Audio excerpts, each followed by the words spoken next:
Hi hello welcome to new trip. మళ్ళీ మేమైతే కొత్త ట్రిప్కి అయితే వెళ్తున్నాము. ఇదైతే మహారాష్ట్రలోని కొల్హాపూర్కి అయితే మేము స్టార్ట్ అయ్యాం. Nampally to Solapur, Solapur to Kolhapur. దీనికైతే డైరెక్ట్ ట్రైన్స్ అయితే అవైలబుల్ లేవు. అప్పుడు ఉండేవి, ఇప్పుడైతే ప్రజెంట్ అయితే లేవు. మీకైతే ఇలా అయితే జర్నీ ఒక 12 అవర్స్లో అయిపోతుంది. నాంపల్లి టు సోలాపూర్, సోలాపూర్ టు కొల్హాపూర్, మొత్తం 12 అవర్స్ జర్నీ ఇదంతా.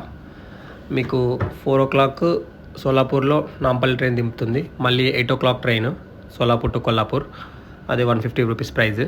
మీకు వన్స్ కొల్హాపూర్ రీచ్ అయిన తర్వాత కొల్హాపూర్ స్టేషన్ నుంచి టెంపుల్కి 2 kilometers అయితే డిస్టెన్స్ ఉంటుంది.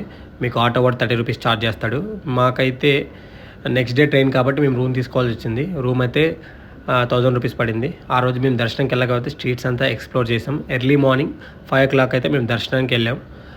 ఎర్లీ మార్నింగ్ కాబట్టి మాకు ఒక 1 hourలో దర్శనం అయిపోయింది. దర్శనం అయితే చాలా బాగా అయింది. ఇక్కడైతే ఫోన్స్ అలౌడే అండ్ మన రెగ్యులర్ టెంపుల్స్ లాగా ఎవరు తోసేరు. ఇక్కడ మీకు చూడొచ్చు, ఒక 1 minute దర్శనం చాలా బాగా అవుతుంది. మాకు తొందరగా దర్శనం అవ్వడం వల్ల మేము టెంపుల్లోనే ఒక 2 hours స్పెండ్ చేసాం టైము. చుట్టూ ఆర్కిటెక్చర్ అంతా చూసి చాలా బాగుంది. టెంపుల్ పురాతనమైన టెంపుల్. శక్తిపీఠాల్లో 18 శక్తిపీఠాల్లో మహాలక్ష్మి టెంపుల్ అయితే ఒకటి.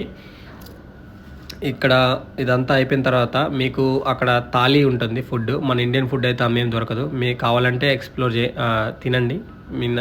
మాకైతే నచ్చలేదు, మేము తినలేదు. మేమైతే జొమాటోలో నార్మల్ దాల్ కిచిడి అవే ఆర్డర్ చేసుకున్నాం.